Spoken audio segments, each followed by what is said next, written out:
Lot going on.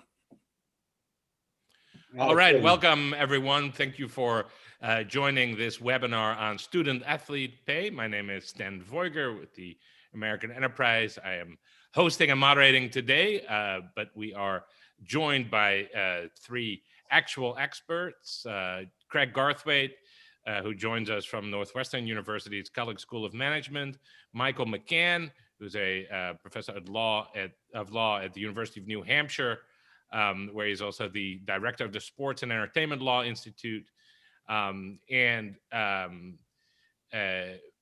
We also have Matt Mitten, who joins us from Marquette University, where I believe you're also the director of a Sports Law Institute, a very relevant area of expertise. I'm excited about our discussion today. We'll talk about the law and economics of the way in which student athletes are currently compensated, and we'll touch on some reform proposals, but perhaps more directly relevant, we'll talk about some legal proceedings that are ongoing. And so to start off our conversation, I wanted to go first to Michael to tell us a bit about the status quo, about how student athletes are currently compensated for their services, if you want to call it that, what restrictions are on how universities can compete for the best athletes, et cetera. What the idea is too behind combining college education and sports, right? Because ultimately, of course, that is a fairly unique feature of the American system, where the athletes active in college sports are also getting educated at the same time. And so can you give our audience sort of a sense of where things stand, what is habit, what is legal restriction, et cetera? Thank you. Sure. Well, thanks for having me, and thanks for putting this panel together. It's a really great group. I'll be as concise as possible because there's a lot to untangle in this topic. Under current NCAA rules, athletes are limited in what they can receive from their school. There's something called a grant and aid, which covers up to all of tuition, room, books, board, and some other expenses that they're able to get reimbursed for. That would be a full scholarship. Many college athletes don't get a full scholarship, they get a partial scholarship. And as part of that, at least at NCAA schools, they're restricted in what they can receive outside of that. So they can't be paid a wage for their labor.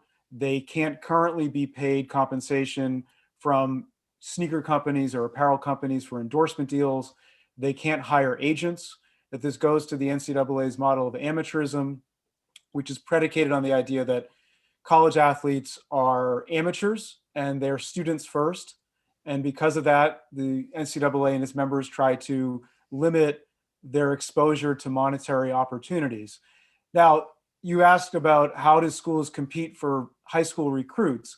Well, they do it in a lot of ways. Because they can't offer more than a full ride, essentially, they try to compete by building large stadiums, by hiring top name coaches who might get paid a lot of money, by building major training centers that they can't pay the athlete himself or herself. So they sort of pay around the athlete. Again, whether it's arenas, stadia, coaches, other things that don't directly value the athlete, but might make the experience more attractive. And similarly, a track record of sending athletes to the pros would also be an attractive feature. Now, this system is currently under attack in a number of ways. One is that a handful of states have passed what are called name, image, and likeness statutes. And these statutes provide that beginning this summer in Florida, and California is trying to move its up as well. Nebraska, under the statute, they can actually already do this.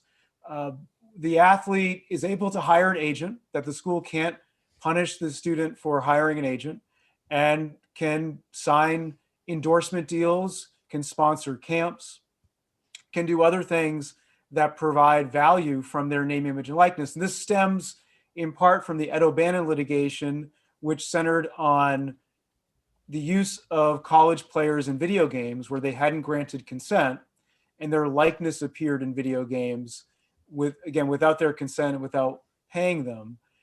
And these statutes are going to run afoul of NCAA rules. the NCAA in January had been expected to recommend a series of proposals on how to address NIL, but the NCAA essentially punted. They argued that they had received a letter from the Justice Department, from an official of the Justice Department who left when the new administration came in. And the Justice Department official had said, we're worried that if the NCAA limits how college athletes can gain from their name, image, and likeness, that could create antitrust concerns, because the NCAA consists of not only itself, but its conferences and its many member schools, about 1,200 members. So the NCAA said, well, we're a little bit concerned about that, so we don't want to make an announcement. Meanwhile, there's the possibility for federal legislation on name, image, and likeness. Members of both parties have introduced legislation that would provide effectively a federal right for name, image, and likeness. Now, what that would mean, would there be an antitrust exemption? Would it preempt state laws that differ? All of that would have to be sorted out. And there's also a Supreme Court case, which I don't know if you want me to talk about now, but it certainly connects to it. Yeah. So first of all, I want to applaud you for very consistently saying name, image, and likeness instead of the NIL acronym that may throw off some of our less expert viewers. And so, great job there. I wanted to ask you before turning to Matt. Obviously, for most college athletes, these restrictions are likely not to be binding, right? Because you can. Between things like scholarships and the other types of compensation that are currently allowed, surely most athletes in most sports at most schools are receiving the kind of remuneration that they would get even if there were no legal restrictions. Do you think that's a fair way to think about it? So that if there were no legal restrictions, well, we don't know. There's a lot of sports that don't generate a ton Yeah, of revenue. Sure. Yeah. So I think that's important. That's important to keep in mind, I think, for an assessment of the current system as it works, right? Can I add 2 points? One is that an important law that I didn't mention would be Title IX, that there are restrictions that ensure equality in how male and female athletes are treated. So a system where the football team gets paid $500,000 and the women's team doesn't get anything like that would raise a potential concern there. But I agree with you, setting that aside, that sure, a lot of college athletes wouldn't necessarily get more than what they're getting from their school. Now, they may be able to get money from sponsoring a camp and things like that. But there are some athletes that, Trevor Lawrence, right, who's going to be the number one pick in the NFL draft. If colleges could have competed for Trevor Lawrence by offering him what his market value is to those schools, he would presumably get a lot more from the school that he went with. Now, whether that's how far down the line you go with that, and I think that gets to your question, is uncertain. Excellent. So you mentioned there's a number of legal proposals, and there's a Supreme Court case. The Supreme Court. This is the case that is mentioned in the event description. I think it's important for us to discuss it at some length so that people who want to know about it can hear about it. So this is the case between the NCAA and Alston. Can you briefly give us a sense of what the case is about, how dramatic the changes are that the litigants are seeking, and then we can turn to Matt for some more discussion of the legal issues at stake. Sure. So the gist of the Alston case is that colleges and the NCAA agree on a set of restrictions as to how college athletes can be compensated. So the grant and aid that I referred to earlier, the idea that that Notre Dame can't pay more than USC or Duke or whatever school you want to mention in terms of the full ride, the scholarship, other benefits. The Alston case argues that's got it all wrong, that in a competitive marketplace, schools should compete by being able to offer benefits to college athletes that reflect that these are competing businesses, that those schools that I just mentioned, they compete in all sorts of ways. They compete for faculty, they compete for grants, they compete for admissions, they compete for fundraising. Why is it that when it comes to student athletes, they can't compete? So the argument is that under Section 1 of the Sherman Act, that they should act like competing businesses that they do elsewhere. And the case is currently before the United States Supreme Court. They're going to have oral arguments on March 31st. The Ninth Circuit had ruled that there was an antitrust violation as to the grants and aid, but the remedy proposed, or I guess I should say mandated by the Ninth Circuit, is fairly modest in that it doesn't create a free marketplace for college recruits to be able to be paid by their schools, that they stress that the benefits have to be tethered to education. So the fact that Trevor Lawrence is this amazing quarterback, that can't be reflected in what he can be offered by his school or by schools vying for him. That whatever they offer has to be tethered to education. So, for example, computer fees, computer labs, and other expenses that college athletes and other students might incur, they can be covered now by schools, that schools can agree to exclude that they should have the right to offer. And I think it's an important point that it's really about saying colleges can offer what they want as long as it's tethered to education. They're not compelled to offer more, but they're simply allowed to. And the Supreme Court will now decide whether or not the Ninth Circuit got it right. And it's an interesting case because, many have said the Supreme Court's conservative, and it is conservative, but what does conservative actually mean here? Does conservative mean we should go back to the way things were, where the NCAA and its member schools were largely could largely avoid antitrust scrutiny as a result of the Board of Regent case back in the 1980s? That would be good for the NCAA, presumably. It's what they want. Or will the Supreme Court, which has some that I think are libertarian leaning, will they say, no, that conservatives should mean schools should compete and they shouldn't, the value that they provide college athletes shouldn't be tethered to education. So it's a really interesting case. We'll obviously learn more when the oral argument occurs in March, but I think it's a fascinating case, certainly a fascinating case to study. But it's I think it's good for people to keep in mind that even if the Supreme Court were to affirm, the remedy is relatively limited and wouldn't completely overthrow the system of amateurism as we know. Yeah, I mean, I guess it depends on what they decide, right? So I mean, maybe in dictum they say, this system doesn't make a lot of sense, or maybe they say no, that the tethered to education concept doesn't make sense. I mean, they could do a lot of things. I think the most likely scenario is that they either reverse the Ninth Circuit and rule for the NCAA, or they affirm it and the remedy continues to be fairly limited. But, I don't want to, it's hard to predict what the Supreme Court's going to do. So let's go. I want to go to Matt to talk about some of the legal issues. But first, let me ask Craig. So Michael has talked a bit about how schools compete. Do you want to give us some more numbers or more economic background on how schools compete through spending on coaches and facilities? I believe this is something you have studied. Yeah, I think Mike touched on this as well, but we have a system where we can't directly pay the athletes money to come there to a school, but we spend money on all types of things. And our research shows sort of as the football team and the basketball team make more money, the money gets transferred to lots of things. It gets transferred to other sports, which we can talk about later, but it also gets transferred to coaches' salaries, particularly football coaches' salaries, and to those facilities. And so you end up with coaches making anywhere upwards of $7-9 million. You end up with athletic facilities like at Clemson, right, where Trevor Lawrence plays. They have a laser tag facility at their training center. At UCF, they have a lazy river, right? So we're spending money and we're talking about schools sort of competing for talent, but it's never actually going to the players. And so in some ways we want, it to be amateur for the players, but professional for everyone else involved, taking home millions of dollars from them. Thanks. So Matthew,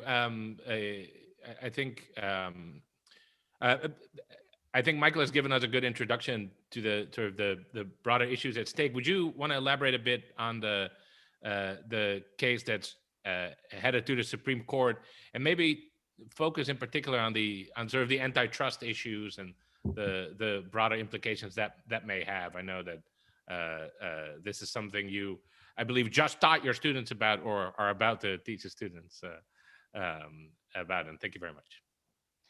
Yeah, I think it's important to take a close look at how we got where we are today. And, the title of this webinar is, how should student athletes be compensated? But I'd frame the issue differently. I think it's really who should determine how student athletes should be compensated for their playing services. So if we look at the description that I think you probably drafted, Stan, Oh yeah. says high-level sports integrated into U.S. institutions of higher education to an extent unparalleled in peer countries. It's no doubt college sports is a unique product. And then you go on to say intercollegiate men's basketball and football in particular generate significant revenue from ticket sales and broadcasting rights. That's certainly true. I mean, it's a separate brand, no doubt about it. And then the description says at the same time, student athlete compensation is severely limited. Well, I think what's important to recognize here is there's almost 500,000 male and female NCAA intercollegiate athletes, and football and men's basketball players is a relatively small percentage of them, but all of them have an opportunity to derive really very substantial educational benefits, both in terms of athletically, a small number are going to go professionally, but certainly on the academic side and lifetime skills. And this, even though, as Michael mentioned, this case might look like just involving a small issue, it actually involves really a very big issue.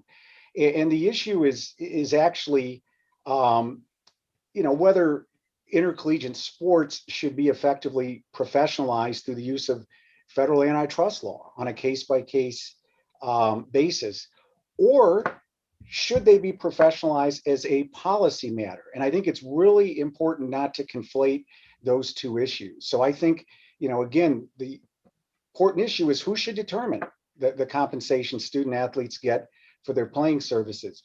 So if we take a historical look, we can go all the way back to 1906 when the NCAA was founded. They've got, as part of their core mission, to create an amateur brand of sports to distinguish it from professional sports. And in 1984, the Board of Regents decision, Justice Stevens, writing for the majority, pretty clearly said NCAA should, quote, be given ample latitude to maintain the revered tradition of amateurism in college sports. I think it's also important to remember Justice White's dissent. And he was a former college football player at Colorado, outstanding player. I think he finished second in the Heisman Trophy voting. And he starts out his dissent by noting that some of the NCAA's activities viewed in isolation kind of looks like a professional sports league. But these are nonprofit educational institutions, and intercollegiate athletics is just part of their overall what they do. I mean, it's pretty clear they want this to be something that is, an extracurricular activity, part of, their overall educational mission. And as the Seventh Circuit pointed out, they're different because colleges and universities certainly exist, and they did exist before they started offering intercollegiate sports. So if we look particularly since the 1984 Board of Regents decision, and again, there are 1,100 NCAA member schools, more than 100 athletic conferences. They relied on Board of Regents to define the unique characteristics of college sports, which includes got to be a full-time student athlete, and you also have to be amateur. And they do this through a federated internal governance structure. So you got divisions 1, 2, and 3. Division 3, for example, there's no athletic scholarships. So up until 2016, all of the federal appellate courts that had considered the issue agreed that the NCAA's product defining rules valid as a matter of law. So we had the 5th, the 3rd, the 6th, and the 7th. And they said they are pro-competitive and reasonably necessary for production of this very unique and popular product. It's not consumers that are here saying, hey, this isn't what we wanted. Then if we look at American Needle, I think that was 2010, you know, that was, I think, the most recent Supreme Court case looking at the application of antitrust law to sports. That was professional sports. You know, what the NCAA produces is a product. Matt, sorry, could you, just for the education of our audience, could you briefly explain what American Needle was about? Yeah, that was a case that dealt with, you know, essentially could the member clubs of a professional league, they're separately owned and operated, but they're economically interdependent. Are their rules decisions? Here it would have been NFL Properties, which was a wholly owned subsidiary of the clubs. Is that subject to Section 1 of the Sherman Act? And the court said, yeah, because there's not a complete unity of economic interest. So a little bit different issue here, because there's no question that when the NCAA schools agree among themselves, their conduct is subject to challenge under Section 1. But the American Needle case kind of picked right up where Board of Regents left off. They recognize that sports leagues are unique. Certain restrictions, agreements are essential if the product's going to be available at all. And there's language. Justice Stevens, again, you know, wrote the majority opinion, which was unanimous in American Needle. He pretty strongly suggested that whatever is necessary for that particular product that a sports league produces is likely to survive the flexible rule of reason. And, you know, I think this is a case where, you know, as Michael mentioned, in the NCAA would like nothing better than to see the Supreme Court rely on what's known as the quick look rule of reason and uphold the NCAA's limits. Here it involves on in-kind and cash educational benefits that further what it believes are its pro-competitive objectives of promoting amateurism and integrating student athletes into its member universities' academic communities. So that's what kind of brings us up to here. And, you know, it's probably a good stopping point, and then we can move on from there. Excellent. So I want to turn briefly to Craig. So we've talked to, and I appreciate you highlighting just the sheer number of people involved in intercollegiate athletics. We've talked a bit about the revenue generated and, you know, how it is used to pay for facilities, coaches. Craig, can you give us a sense of the scale? Because really, in a sense, I guess men's basketball and football are outliers. Can you talk a bit about how they stand apart from other sports? And also, so if the revenue doesn't go to the players, where does it go? Yeah. So thank you. I appreciate, Matt, the sort of history there, because I think it's important to understand sort of what college football or college sports was when a lot of these rules were created and what modern revenue sports are today. And so the first thing I realize is that I think it's true. We have a ton of schools that do some version of intercollegiate athletics, right? And they're broken Division 1, 2, 3. Then within Division 1, right, we really have a set of 5 conferences now, which are referred to as the Power 5 conferences. And the amount of money generated in those schools makes it sort of quaint to think of them as some, you know, school-based extracurricular activity. These are modern powerhouses that we're talking about that are generating billions of dollars in revenue a year, where coaches are taking home millions of dollars a year, where facilities are being spent for tens of billions of dollars a year. And we still want to view the athletes as somehow being these student athletes only, not part of this massive commercial enterprise. And a lot of that's resulted from really the growth in the value of the media rights that are associated with those sports. The leagues, the various conferences like the Big Ten Network, of which my school and my alma mater school, Michigan, are a part, right? They all formed their own television network called the Big Ten Network, and that generated a bunch of money. Then they sold off the rest of their rights for the sports to other entities like ESPN, and that's just generating all of this money. And so where does that money go then? If it's not going to the players, and I would note that if you look at the professional leagues, players would be taking home 50% of the revenue that they took home. And we estimate that in football, for example, players are taking home about 7% of the revenue. So where does it go? Well, it goes to coaches and other facilities, as we said, but it also goes to what are referred to as the non-revenue sports, right? These are the other sports in the athletic department. Non-revenue is not really a fair terminology, right? There's sort of certainly those are true nonprofits because they lose money every year. They generate some revenue, but it's much less than what we needed to support their activities. It goes there. And those are split among non-revenue sports that are played by men and non-revenue sports that are played by women. And that's an important distinction to Michael's point about Title IX, that you have to think about how you spend money in that. The thing that our study sort of looked at, in addition to sort of where the money went, was who are the athletes that play these various sports? And what we see is that the current system in the NCAA, where the money is generated primarily by men's football and basketball, right, and is then distributed to other sports, means we are taking money from sports that are predominantly played by athletes that are from lower income families and are more likely to be minorities, and giving it to athletes who are primarily from higher income families and are more likely to be white. And so as we start to think about sort of the equity around here, right? And I think Title IX and spending across men's and women's sports is a question about society's preferences on equity by gender. We also want to think about equity on other dimensions, right? Like minority status, like income. And I think it just becomes a much more complicated feature where right now what we have is the money is generated within the athletic department in the Power Five conference. Very little money comes from the home school, and then it's distributed or redistributed within the athletic department in an exceptionally regressive way from an economic standpoint. And we might want to think that there could be different rules for Power Five conferences where the money is generated by the athletes than for the other even Division I athletes, where a lot of the money is coming from the general fund, and then therefore a lot of these inequities don't exist.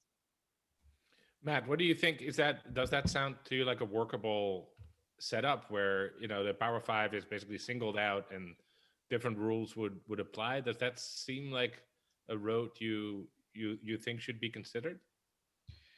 Well, you know, possibly for football, but you'd have to have the exact same rules apply to all the Power Five conferences.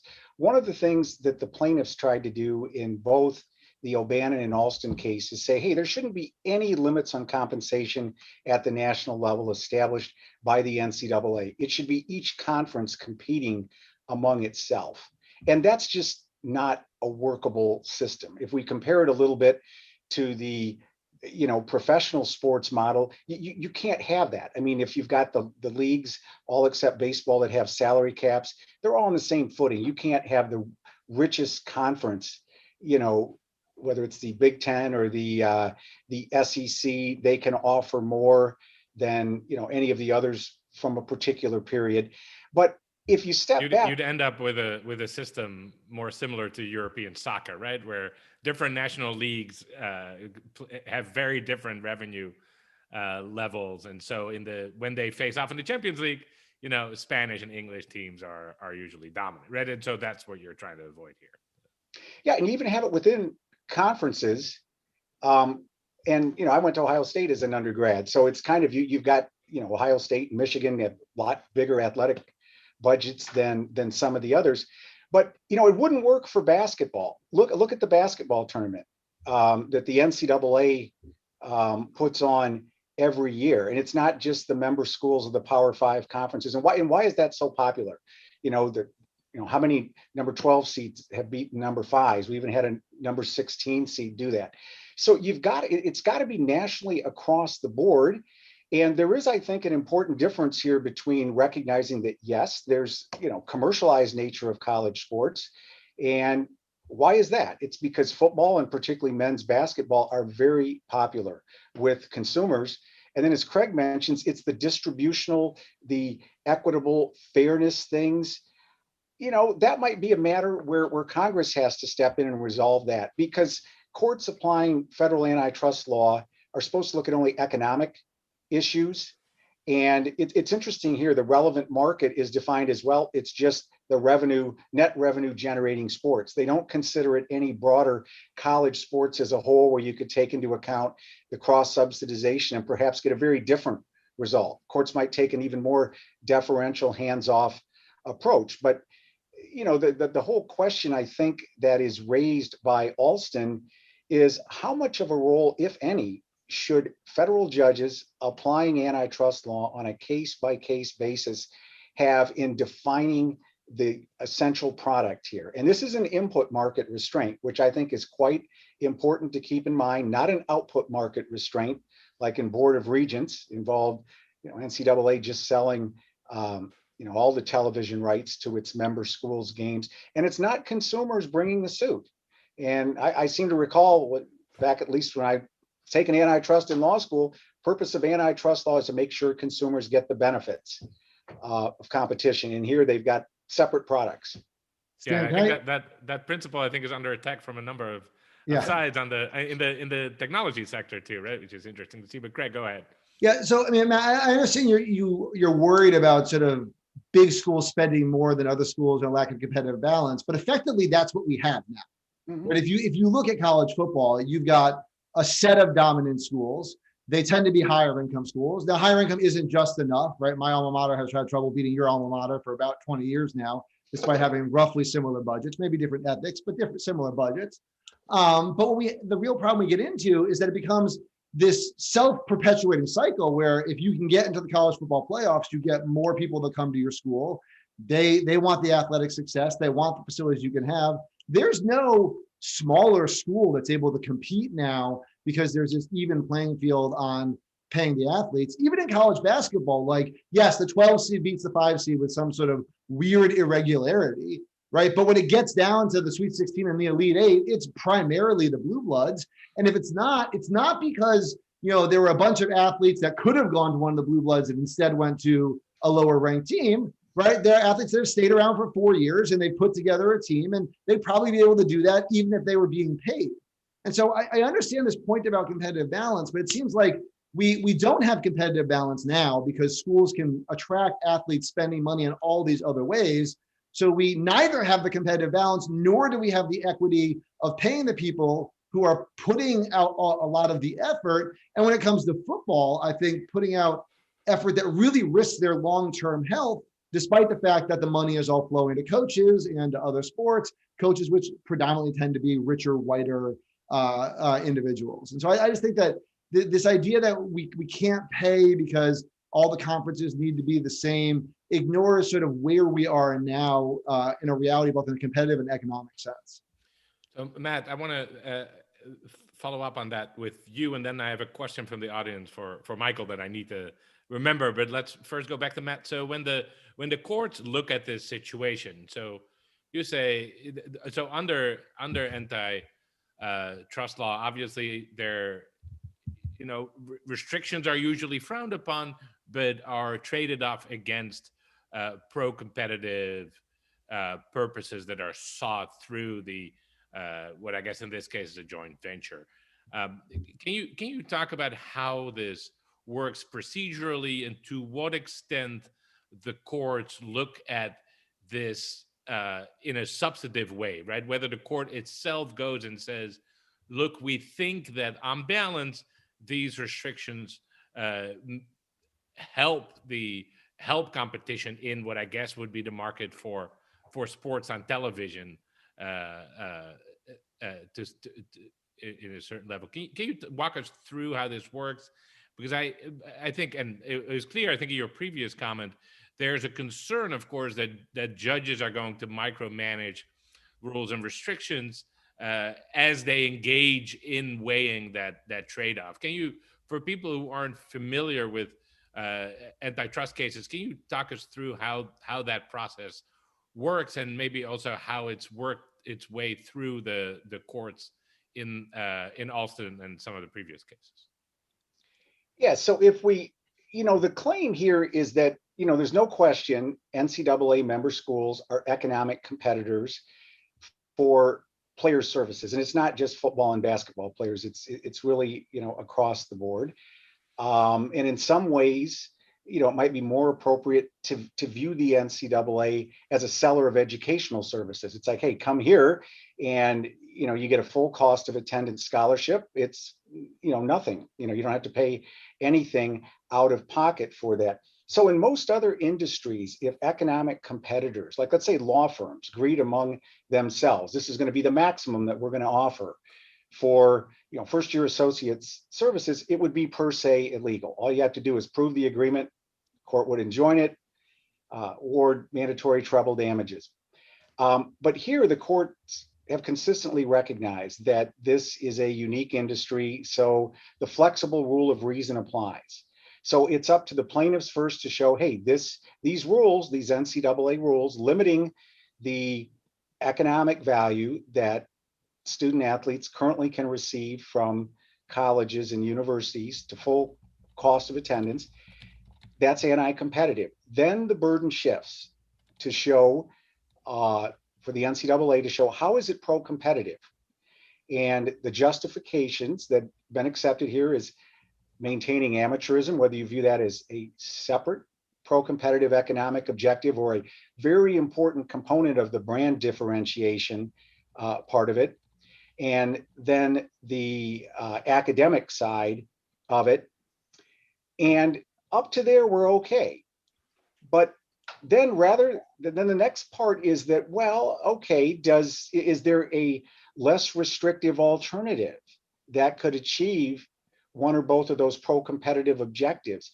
And that's where we've run into some problems. Judge Wilkin, if we go back to the O'Bannon case, she said, well, this is price fixing. Student athletes can't receive anything for their name, image, and likeness rights. So she basically said, well, the NCAA, if they're going to have a rule at the national level, they can't limit it to, prevent member schools, if they choose to, from offering up to $5,000 per year per student athlete for that. Well, you can't, the marketplace should determine that, but you can't have a judge determining, well, here's what I think the market price ought to be. Or the same thing really happened in the Alston case, where it was like, well, we don't think there could, you have to permit schools whatever they want to provide for the in-kind educational benefits, but for the cash ones, we think a cap, which looks a lot like, by the way, it's just a little bit more, I guess, taking into account inflation, went from 5,000 up to almost 6,000 there. And then it's like, well, what's going to be next? What's going to be, the next rule that gets challenged? So what happens is the NCAA's product of intercollegiate athletics starts getting defined by individual judges. And that part isn't correct. What Craig is saying is any of the, these distributional non-economic issues, there Congress might need to step in and say, here's what we think is appropriate, all things considered, because Congress can consider things that courts applying antitrust law cannot, and then perhaps provide a limited antitrust exemption, but make sure that these important policies that Congress wants satisfied are carried out. In some sense, along the lines of Congress passing Title IX, of course, which has similar, it takes similar equity considerations. But I guess in the legal context, we would call policy considerations into account. Michael, I have a question for you from Paul Morell, who, and this goes back to the Alston case specifically. Can you give some specific examples of the type of benefits that schools can provide to student athletes under the Ninth Circuit's decision that they could not provide previously, just for clarification? Sure. So computer expenses would be one, that there would be a reimbursement for a computer technology fee that some schools provide, that now that fee can be either waived or reimbursed. There will also be changes on what college athletes can do after their eligibility expires, that they would be able to pursue internships that could have previously been problematic if they accepted the internship while they were still college athletes. So those would be a couple of examples. But just to go to build on what both Craig and Matt have been talking about, I think it's interesting that we're talking about distributional questions, because the College Athletes Bill of Rights that Senator Cory Booker has introduced really goes to the heart of that his proposal is a much more transformative idea than merely name, image, and likeness, or in the context of the Alston case, the grant and aid. And I think, in a way, because the system has been so static while the circumstances around it have changed so dramatically, Craig really illuminated in terms of revenue, more transformative ideas have been introduced in Congress. And we could see, if they gain political traction, pretty significant changes to college sports. And so can you, Michael, can you summarize for us what that proposal would do? It would do a lot of things. So on one hand, it would create a penalty. It would create a presidentially assigned board that would, in many ways, act like the NCAA. It would have oversight over schools. It would be able to apply a penalty scheme where schools could lose up to 20% of revenue if they violate the statute. It would create incentives in place for coaches to adhere to allowing college athletes to gain from their name, image, and likeness. And if they violate that, they could be suspended from being coaches. It also creates a fund for injured athletes. And that I think is an important feature, where for 5 years after they've been a college athlete, they would be eligible for compensation should they have injuries. And there are all sorts of questions as to how that fund would be administrated, and funded. So those are some aspects of it. And so ultimately, so the injuries issue is important, right? Because you could think of a situation where, look, the athletes play a sport in college and then they become pros, but there are obviously reasonable numbers of cases where that career is cut short, right? And so even some of the very best athletes never actually make it to that professional stage. Have there been ideas to maybe let athletes sign contracts earlier on in their career so that they can start, so that they can basically, right? Because part of the issue is that the future salaries are uncertain, right? And so what you could do is you could let people receive the certainty equivalent of those uncertain future salaries early on, right? So you could have football players, when they graduate from high school, you could say, okay, well, you're going to go to college, but afterwards here's a contract you sign.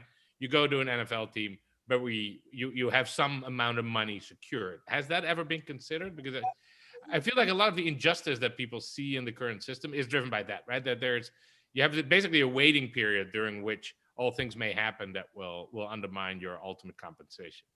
So I don't think exactly as you framed it, Stan, that the idea that they could sign sort of a professional services contract while they're still in college, but they are able to buy insurance. So that's one way in terms of the injury issue.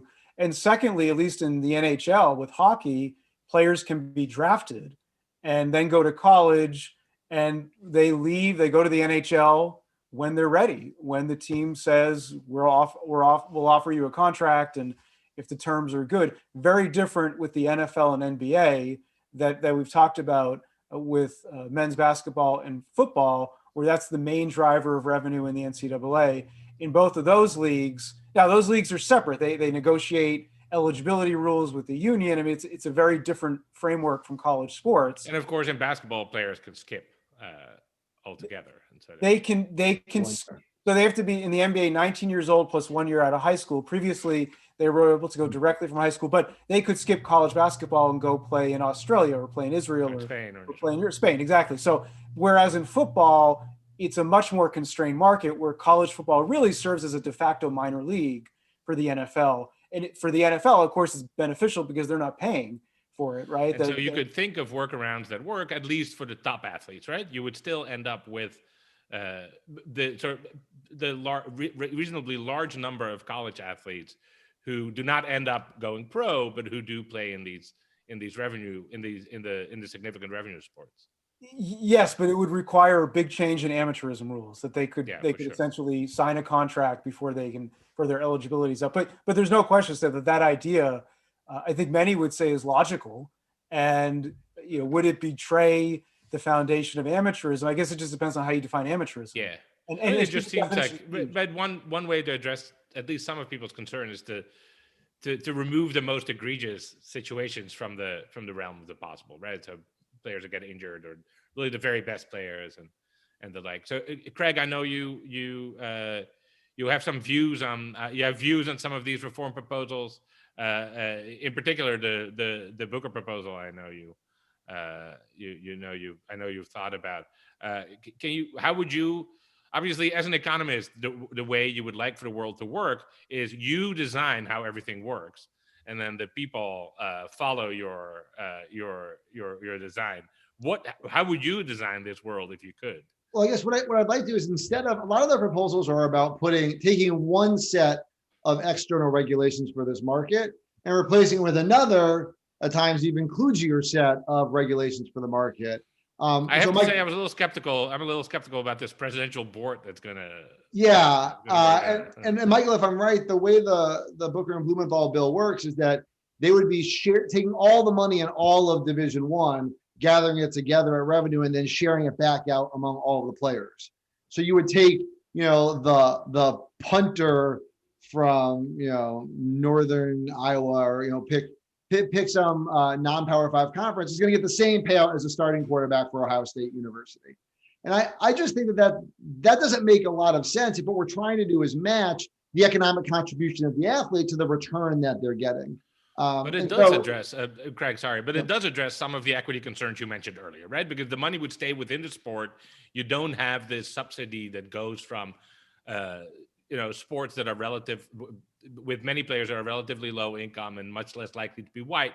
You won't no longer have that money going to sports that are disproportionately white and higher income. So I don't know we only did the economic breakdown for the Power 5 conferences. I see. And so we don't have that for outside, because we were concentrating on where the business model sort of fits there. I would suspect, based on some things we looked at in the data, that probably is true, but I don't. It would reduce the inequity, I guess, for sure. Yeah. But another option would be things like, and I think, Stan, would be surprised when I say this, like allowing the athletes to unionize like their professional counterparts do, and then having some negotiation that happens, and having that maybe be at the conference level. I know, Matt, you don't want us to at the conference level, but the idea that the Horizon League and the Big Ten and the SEC, right, are going to have, should have exactly the same opportunities, maybe doesn't reflect the economic reality that we see. And so if we did allow that unionization and the contracts, we just sort of assume that it looks like what the professional contracts look like in terms of the distribution of revenue, athletes would earn a lot of money. They would earn well more than the cost of attendance. We could hold all of the revenue sport athletes harmless. Now that would leave a question of what happens to the non-revenue sports in that. And to Michael's point, leaves a question about what happens with Title IX. We did a thought exercise, though, that let's imagine we took all of the women's sports spending at 2006 levels. This is still, modern college athletics, very, the opportunity to participate is very high. And we just let that grow by inflation over time. So we didn't actually let it sort of continue to get above average returns from the other sports. If you look at that amount of spending that would happen versus what's actually happening, you get about $76,000 per revenue sport athlete per year. So we could still fund a meaningful amount of athletic activity, right, in non-revenue sports, and allow the revenue sport athletes to enjoy some of the revenue that they generate. I just think it requires us to be willing to say that amateurism is a bit of a facade. And I know we say that sort of it's a key part of the brand differentiation. I do agree that there's something to the brand differentiation aspect. But I'm a huge college sports fan. All my friends are college sports fans. None of us think that this is an amateur endeavor, right? All of us think that players are probably getting paid to some degree under the table, or we at least recognize the hypocrisy of a coach making $9 million a year like Dabo Swinney and then talking about the sanctity of amateurism. And so I don't know how much of the pro-competitive argument is actually true, that the sport does better commercially because the athletes are amateurs. Matt, I want to give you a chance to give your view too. I know you've emphasized throughout the idea that really Congress should step in to deal with these equity issues and not judges. But so basically same question I asked Craig. What would your ideal setup be, and why do you think Craig's setup is extraordinarily bad if you believe so? Well, I think one of the things is what it sounds like Craig is proposing is basically let's professionalize college sports. So we've got, clearly NCAA football and basketball, the product is going to be, hesitate to use the word inferior, but it will be, more similar to like Major League Baseball, AAA baseball, if you like. It would be a different brand of product. It would be converting it, professionalizing college sports, making it, minor league, albeit high level variants of the NFL and NBA.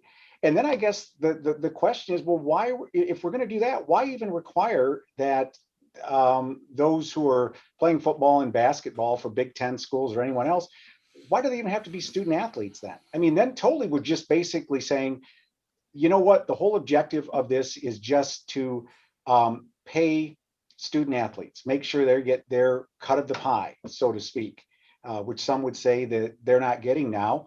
Although I think, let's not diminish the really significant opportunity to earn an education, any of the Big Ten schools. I mean, if you're getting that, even the best college athletes probably don't even make an NFL or NBA roster for even 1 year. Hardly any of them play long enough that they're going to, earn enough money in order to support themselves and their family. Sort of relative forward to the just the college premium in salary that they get by getting a university education, is what you're saying. Yeah. So exactly. The additional salary that they will derive from their college education far exceeds the compensation they would receive if they were getting paid, is what you're saying. Yeah, I think a lot of them are probably, the value of that now is more than.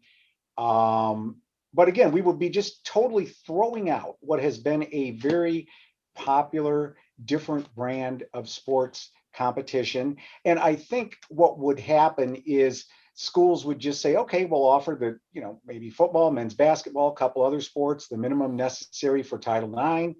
And we're not even going to offer the other ones, which doesn't really seem to make much sense.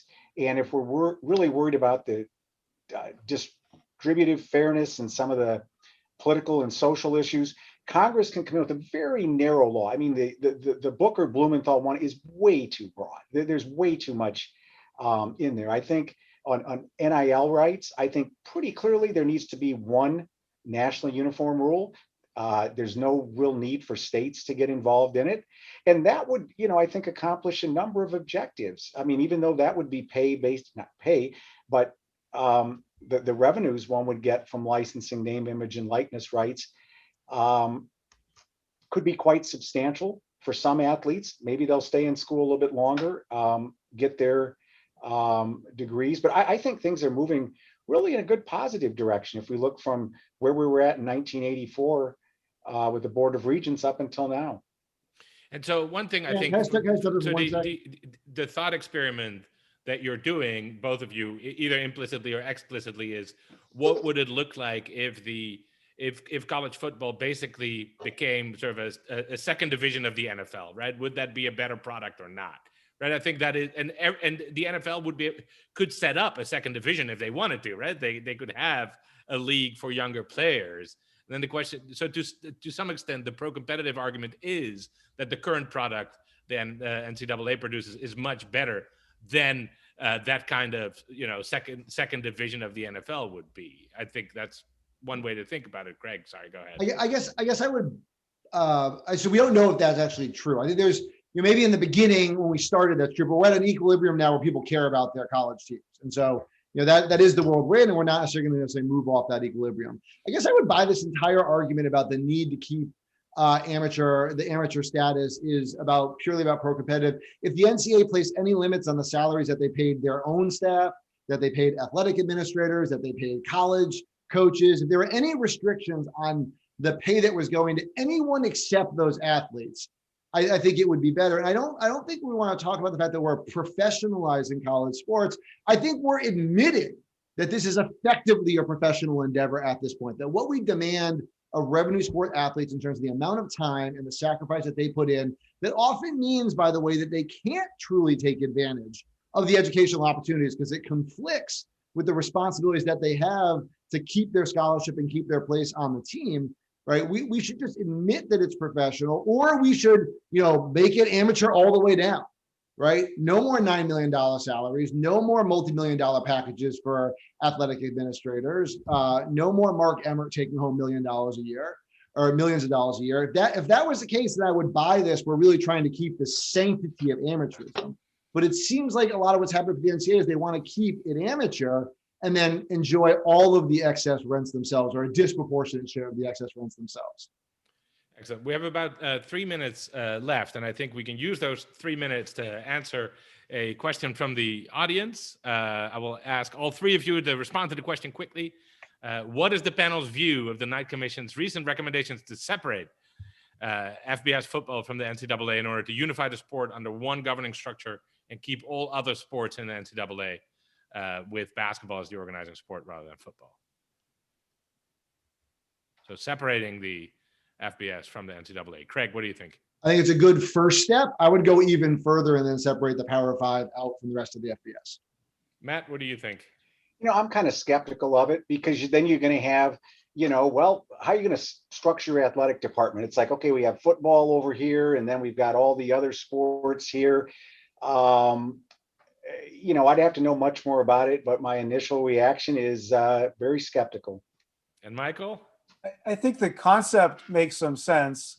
The mechanics of it, I would want to know a lot more about. And I would want to know, is that really the right delineation of college sports? It seems as if there are a lot of moving pieces to this, and just doing that one maneuver in a vacuum, I'm not sure that would be the most beneficial approach. In most athletic departments, it is football over here and the rest of the sports over there.